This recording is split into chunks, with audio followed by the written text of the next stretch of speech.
but there's multiple ways to score on this hole. And it'll be interesting to see what happens here. But this is one where at about an 18% hole-in-one rate, you can attack. You can attack. Go after that deuce putt. Quickly here. I believe we saw Gary Hester at plus 100,000 there. Live odds to win this.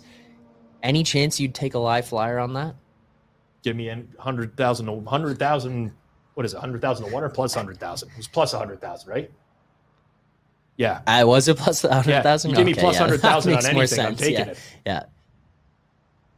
Misses that putt just to the right there, but otherwise a pretty good approach. It looked like as soon as he hit it, he knew that it wasn't going in. That's just speculation on my part. But watching him immediately when he hit it, I think he thought he didn't give it a good enough chance there. And he's walking to the bridge right now. Looks like reevaluating his life, honestly, the way he's looking, pondering something. That was not just what happened on that hole. That was how did I end up here type of look. I agree. Tim Talley.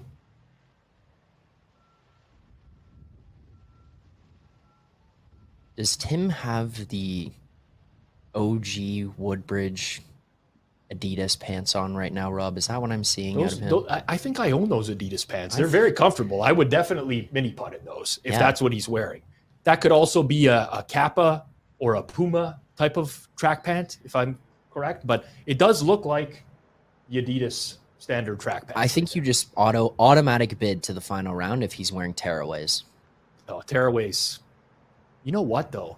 One of those stripes is thicker. Yeah, not Adidas. No. I'm going to have to talk to Tim about those pants afterwards, after he drains his deuce putt right there. That was a challenging one, by the way. Challenging one. I have noticed Tim has a little bit of oomph on those tee shots. Yeah. A lot past the hole so far. That could hurt him coming up here with some of these out-of-bounds holes that come into play. But so far, respectable showing from Tim Talley. Jeremy.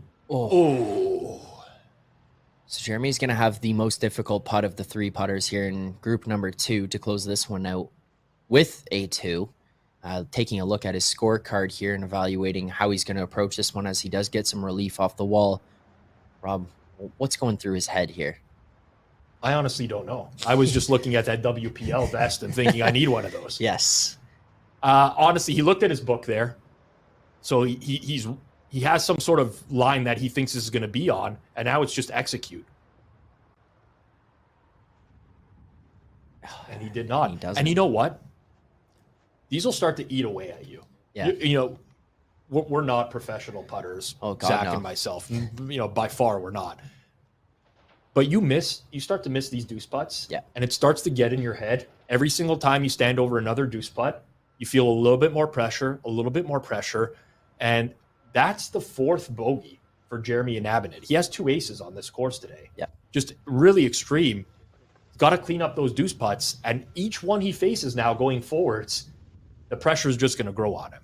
Well, much like the doctor we saw in group 1 there, the highest of highs, the lowest of lows, going up and down in terms of what his scorecard was looking like. It was geometrically beautiful, as you might say, when you're going to look at a card like that with circles and squares everywhere, but not so great when you're going to take a look at the leaderboard. And here he is, dropped down to tied with Kent at +2 there, still managing to stay ahead of Gary Hester at +3. But Tim Talley, Brian Johnson, Rick Alessi remain your top 3 as we head to hole number 11 now.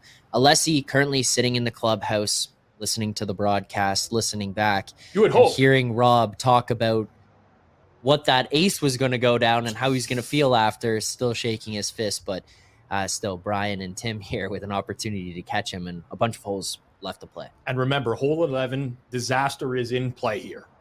An ace is almost impossible, but disaster is in play.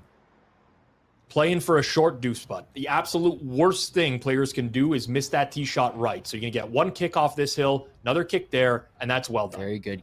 Very, very good That's approach. well done. Yeah. He's going to walk up calmly, comfortably, wearing that ventilated hat he's got on. I need one of those as well.